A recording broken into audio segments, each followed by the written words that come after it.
Père, je recommande ces moments entre tes saintes mains. Merci pour ta présence dans ces lieux. Merci pour ta présence dans tout et chacun de nous. Dispose le cœur, Seigneur, à l'écoute de cette parole. Dispose le cœur, Seigneur.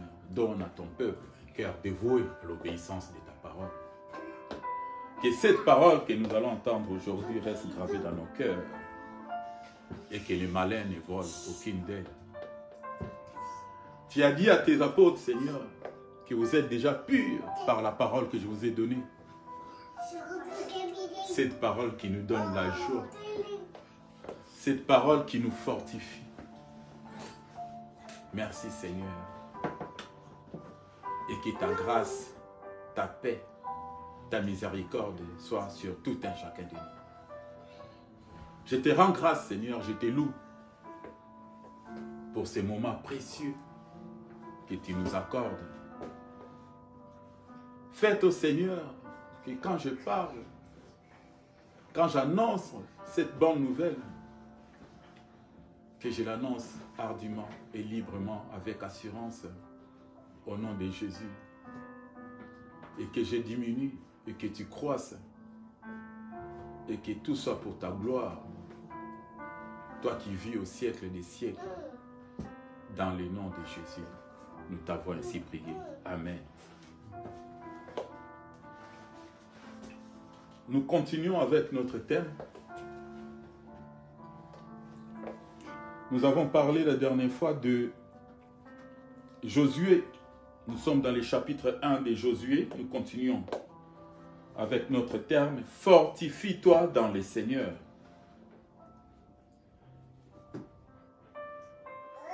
Nous allons continuer. Donc nous allons encore lire les textes. Nous sommes dans Josué 1. Prenez vos Bibles dans Josué 1. On va lire des 1 à 8.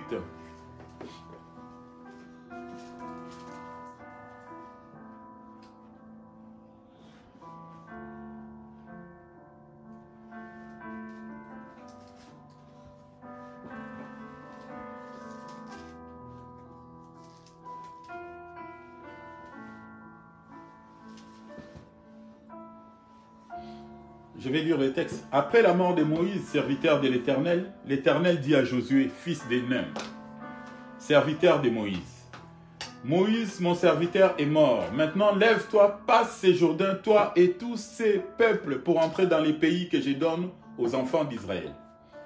Tout lieu que foulera la plante de votre pied, je vous le donne comme je l'ai dit à Moïse. Vous aurez pour territoire depuis le désert et le Liban jusqu'au grand fleuve, le fleuve de l'Euphrate, tous les pays des Essiens et jusqu'à la grande mer vers le soleil couchant.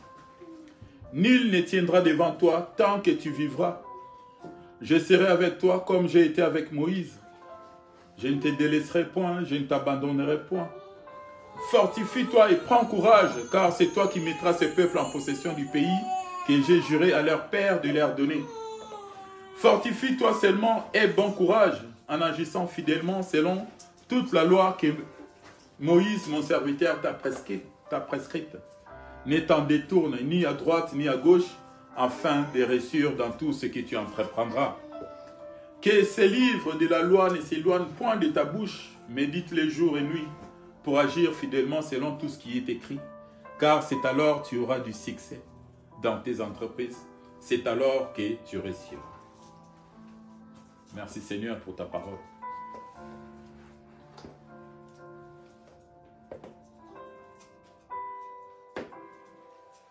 Nous continuons avec notre texte. Fortifie-toi dans le Seigneur. Nous sommes dans les temps où la Bible nous demande maintenant de nous fortifier. 2020 est passé. Une année où tout le monde s'est lamenté. Une année où la majorité a pleuré. Mais la Bible déclare dans Ecclésiaste 3 qu'il y a un temps pour tout. Il y a un temps pour pleurer, un temps pour rire, un temps pour se lamenter, un temps pour danser. Ecclésiaste 3, verset 4. Mais nous ne sommes pas encore dans le temps de rire et de danser. Les pleurs sont encore là. Nous sommes dans les temps de se fortifier. Nous sommes dans les temps de se fortifier dans le Seigneur. Parce que là, nous commençons 2021.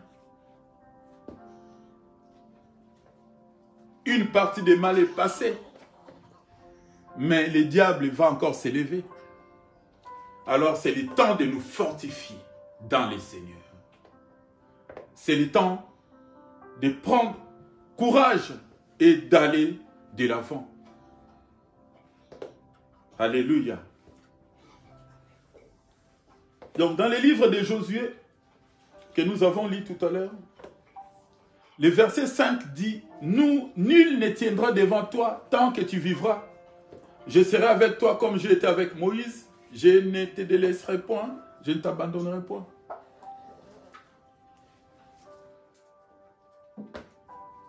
Quand nous lisons ces textes, nous comprenons que le Seigneur exhorte son nouveau serviteur, parce que Moïse était mort. Et il devrait prendre la suite de Moïse. Et prendre la suite d'un homme comme Moïse n'est pas facile. Alors le Seigneur exhorte Josué en lui disant, « Fortifie-toi et prends courage, je serai avec toi. »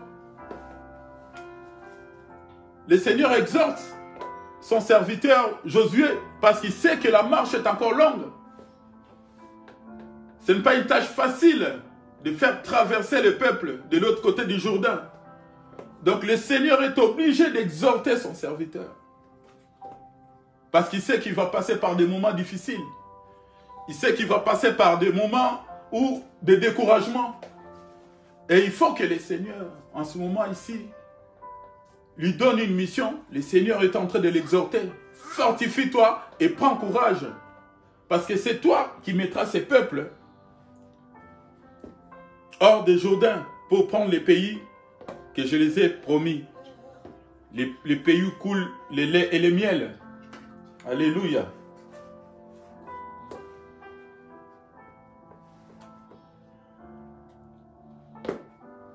Nous comprenons dans ces textes que le Seigneur, quand il appelle quelqu'un pour une mission, le Seigneur est obligé d'exhorter cette personne. Et je me pose la question, pourquoi le Seigneur il dit à Josué, je serai avec toi, mais d'un côté il lui dit encore, fortifie-toi. Parce que le Seigneur sait qu'en étant un homme, tu seras des fois découragé. Il y aura peut-être des personnes qui vont te décourager dans ta marche. Alors tu dois te fortifier. Lui va faire sa part d'être avec toi. Il va te rassurer, il te garantit une sécurité. Mais de ton côté, tu as aussi une part à faire. Le Seigneur te dit, fortifie-toi et prends courage. Parce que la route est encore longue.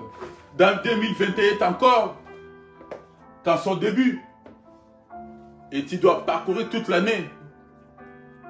Le diable va s'élever, il va encore essayer de nous mettre les bâtons dans les roues. Alors, fortifie-toi, prends courage et va de l'avant. Alléluia.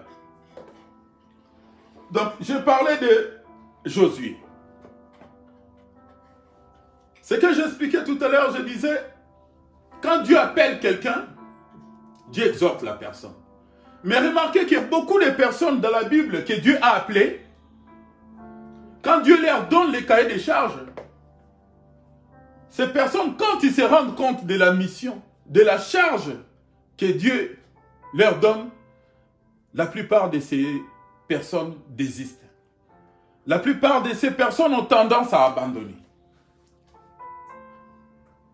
Je vais prendre l'exemple de Moïse, de Jérémie, dans la Bible. Dieu, quand il appelle Jérémie, il dit à Jérémie, Jérémie, tu vas aller vers toutes les personnes que je vais t'envoyer. Tu vas leur parler. Tu leur diras tout ce que je t'ordonnerai de dire. Jérémie répond à Dieu, mais je ne suis qu'un enfant, je ne sais pas parler. Dieu dit à Jérémie, ne dis pas que tu es un enfant. Tu iras vers tous ceux dont je t'enverrai et tu leur diras tout ce que je t'ordonnerai de dire. Moïse, c'est pareil. Quand Dieu l'appelle, Moïse dit à Dieu, mais je ne sais pas parler. Et Dieu lui pose la question, qui a fait la bouche de l'homme? Qui rend muet et qui rend sourd, qui rend voyant et aveugle? N'est-ce pas moi Dieu? Quand Dieu t'appelle en mission, il t'exhorte, il te donne du courage, il te donne la provision nécessaire pour que tu puisses mener à bien la mission qu'il te donne. Alléluia. Donc, je vais parler de deux personnes. Je vais parler de Jérémie et je vais parler de Moïse. En passant, je parlerai aussi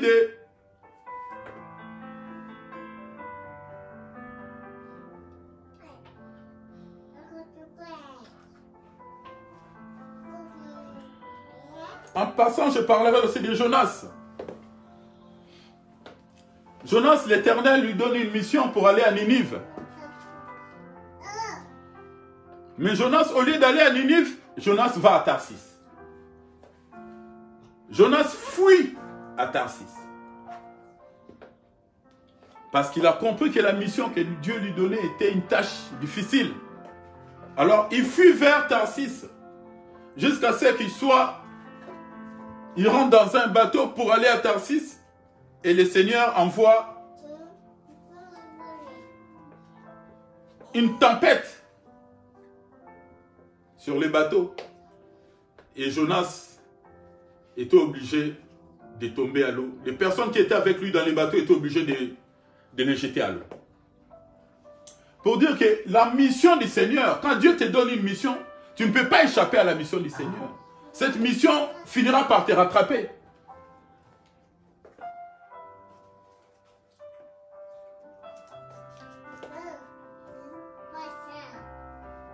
Le Seigneur appelle Moïse au milieu d'un buisson. Il y avait une flamme au milieu d'un buisson, mais le buisson ne se consumait pas. Et Moïse fait un détour pour voir comment est-ce que cette buisson ne se consume pas.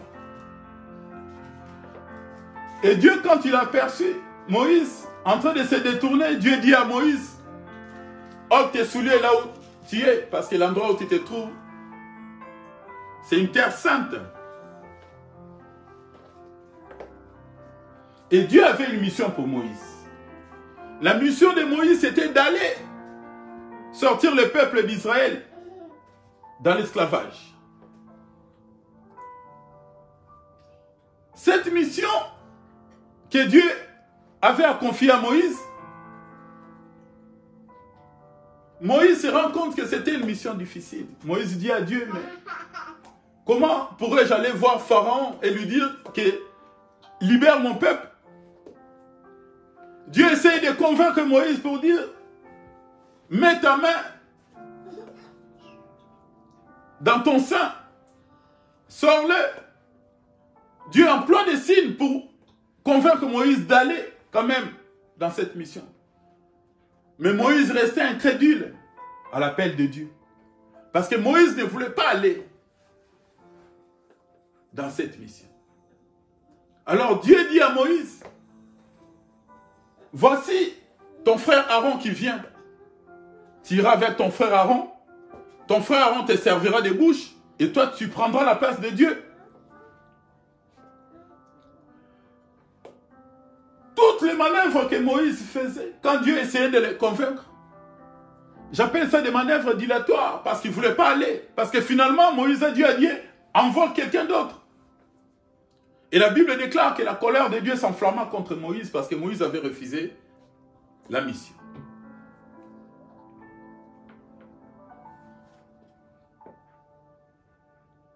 Moïse n'était qu'un berger.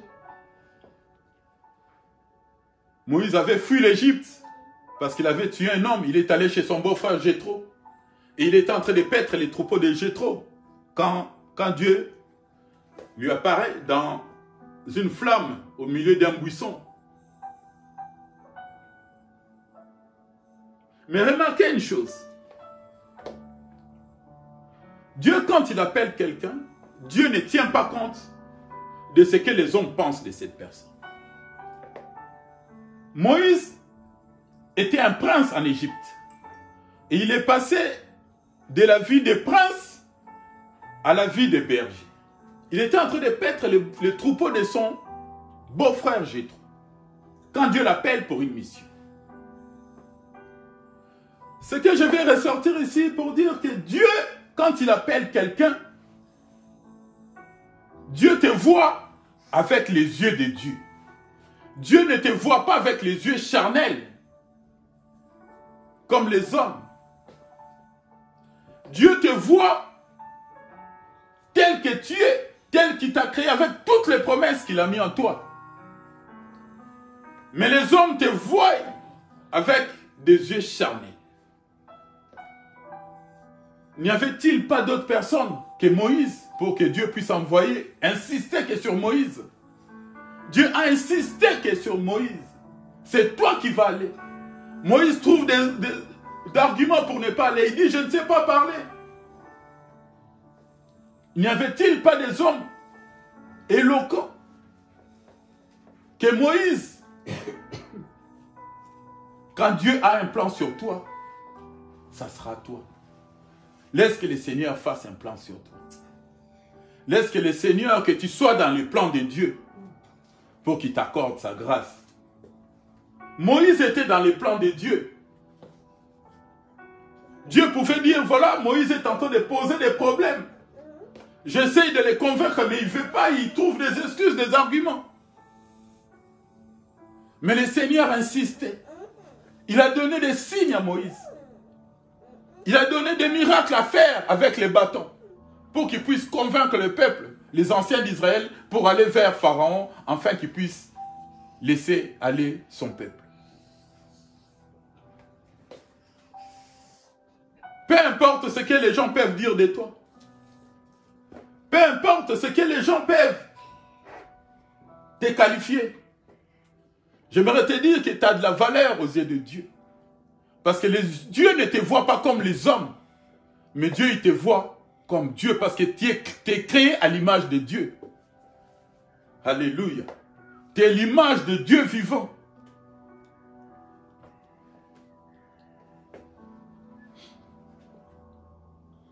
La Bible déclare dans Ephésiens 2. Ephésiens 2:10, la Bible déclare, car nous sommes son ouvrage, ayant été créés en Jésus-Christ pour de bonnes œuvres que Dieu a préparées d'avance, afin que nous les pratiquions. La Bible dit que tu es l'ouvrage de Dieu créé en Jésus-Christ pour de bonnes œuvres.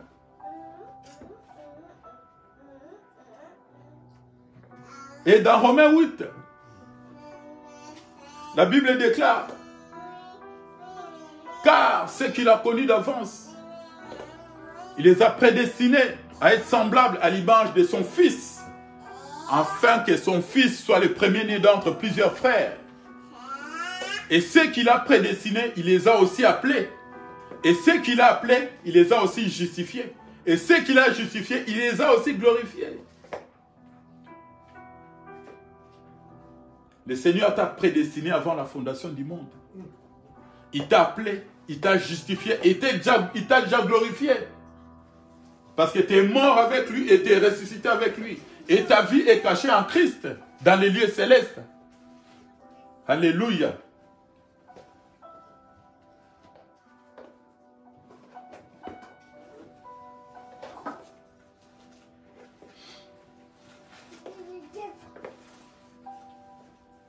Cet enseignement, qu'est-ce que je voulais dire par là? Que notre attitude de foi empêche la main de Dieu. Notre attitude, quand Dieu nous appelle, ou bien quand Dieu veut faire quelque chose dans ta vie, des fois notre attitude empêche la main de Dieu d'agir.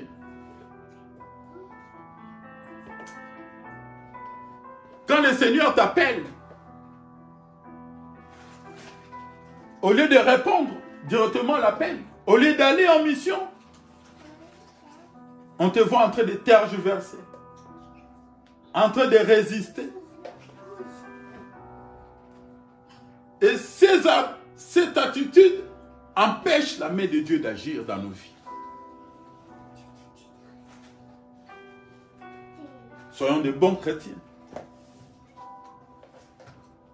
Quand le Seigneur nous appelle, nous devons aller directement, sans tergiverser.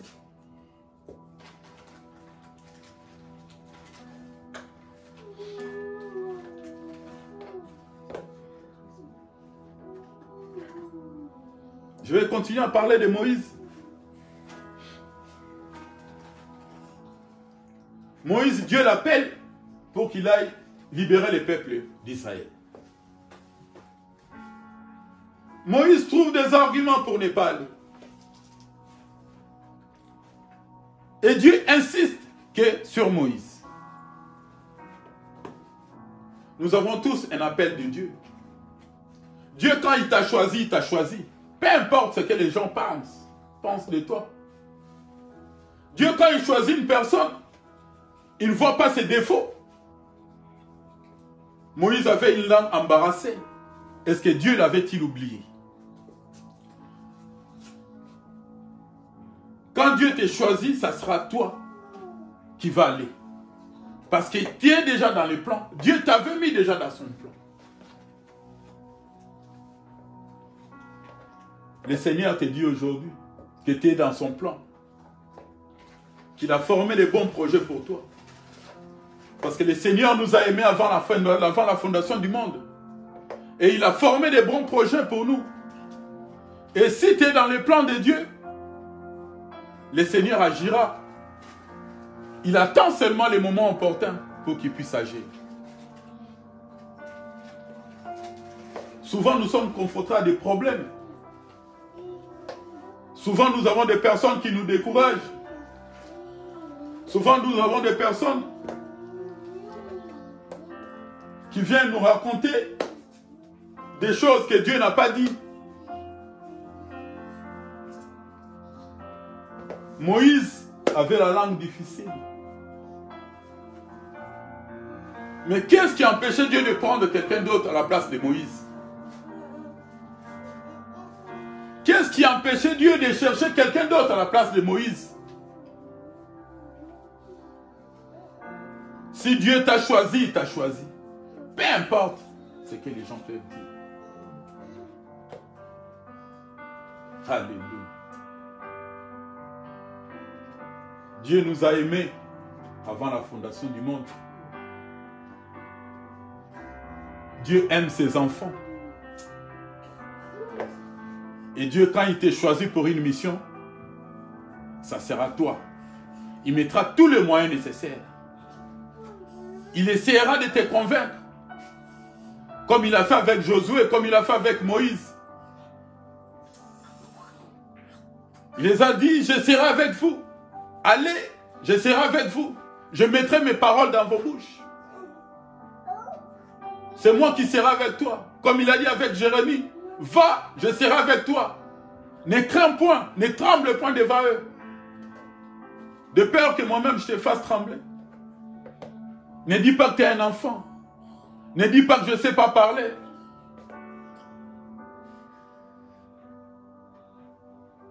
La mission de Dieu, tu finiras par l'accomplir. Jonas a fui, mais son destin l'a rattrapé. Il est revenu, quand même, à Ninive, là où Dieu l'avait envoyé.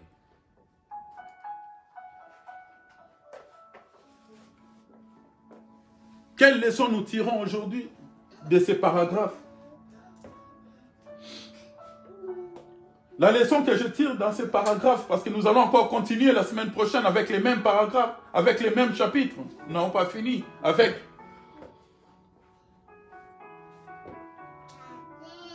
Ce que je voulais tirer comme leçon dans ces paragraphes que nous avons lus aujourd'hui, c'est de ne pas te méconnaître.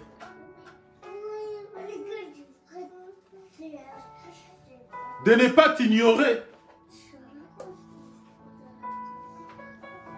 Il y aura toujours des gens qui peuvent te décourager. Il y a toujours des gens qui sont là pour dire tu peux pas faire ça, tu peux pas faire ça.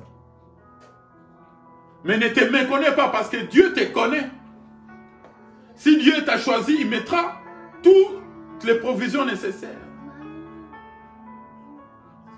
Il mettra toutes les armes nécessaires à ton service pour que tu puisses mener à bien sa mission. Ne te méconnais pas. Parce que tu es le fils ou la fille de Dieu. Tu es une princesse aux yeux de Dieu.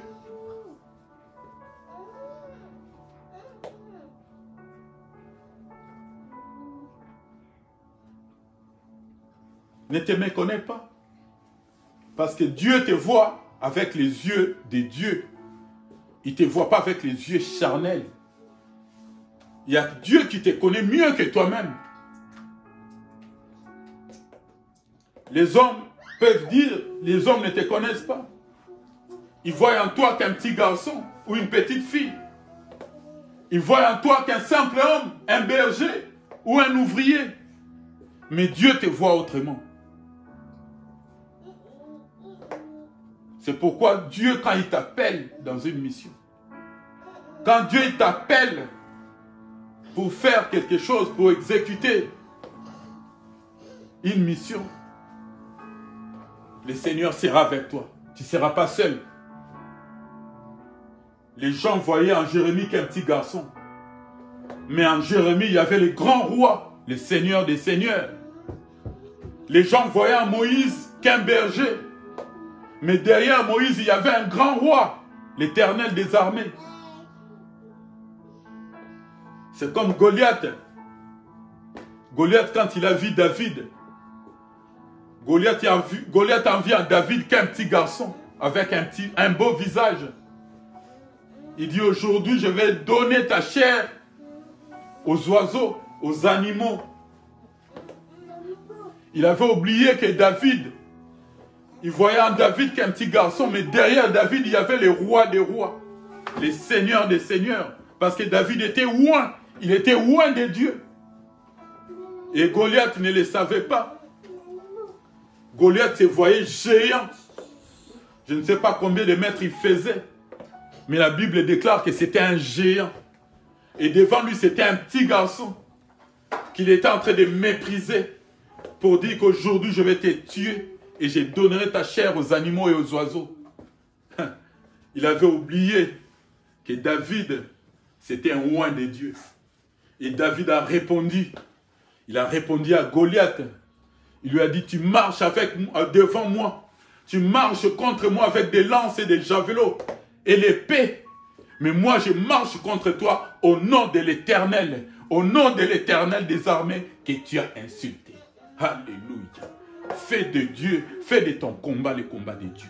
Fais de ton combat le combat de Dieu. Amène ton combat dans l'espace de Dieu. Et tu auras la victoire. Parce que c'est à Dieu la victoire. C'est à l'Éternel la victoire. Alléluia.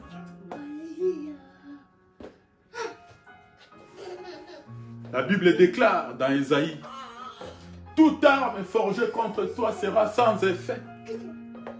Et toute langue qui s'élèvera en justice, en jugement contre toi, tu la condamneras. La Bible déclare que toute arme, pas une partie d'arme, toute arme qui sera forgée contre toi, parce que tu es le fils, tu es la fille de Dieu, ces armes seront sans effet. Et tous les plans des diables planifiés en secret contre toi sera mis en échec dans le nom de Jésus.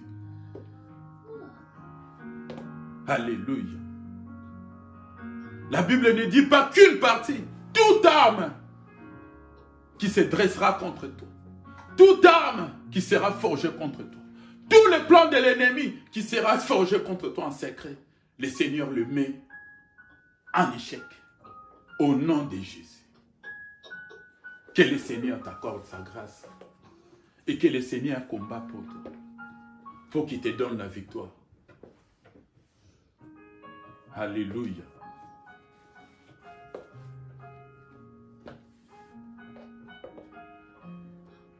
Seigneur, je recommande ce peuple entre tes saintes mains. Merci Seigneur pour ce temps que tu nous as accordé dans ta parole. Merci Seigneur pour ce peuple. Ce peuple qui soupire après toi. Ce peuple, des fois découragé. Merci Seigneur de les fortifier. Merci Seigneur de leur donner du courage, Seigneur. Donne du courage à celui qui est fatigué et augmente la vigueur de celui qui tombe en défaillance. Merci Seigneur pour ta grâce, ta miséricorde, ta paix dans nos vies. Maintenant que chacun de nous se prépare à regagner sa demeure respective, aplanis nos chemins, mon Dieu. Redresse ce qui est tordu, Seigneur, Dieu Tout-Puissant. Et que ta bénédiction soit sur ton peuple. Ouvre les écluses des cieux, Seigneur.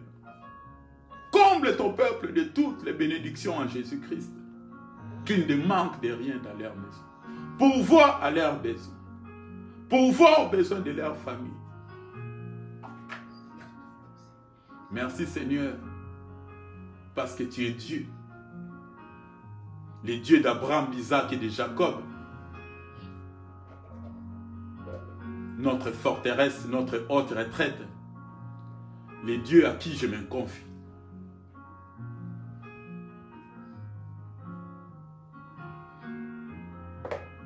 La Bible déclare dans Psaume 34, l'ange de l'Éternel marche au-devant de ceux qui les craignent et les arrache au danger. Merci Seigneur que ton ange marche au-devant de ton peuple, que tes anges les entourent devant et derrière. Merci Seigneur pour ta protection.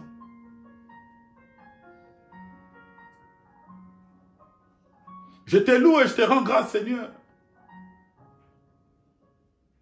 de redonner la vie là où c'était mort. Merci, Seigneur, de ressusciter tout ce qui était mort dans leur vie.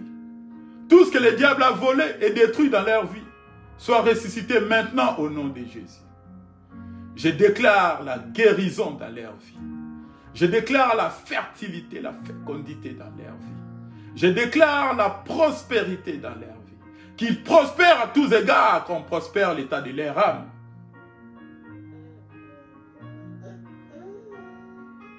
Merci Seigneur par ta bonté et ta fidélité. Merci Seigneur pour tout ce que tu fais dans nos vies. Le maître du ciel et de la terre. Je te remercie et je te rends grâce. Et que tout soit pour ta gloire. À toi l'honneur, la grandeur, la magnificence et l'éternité en éternité. Amen.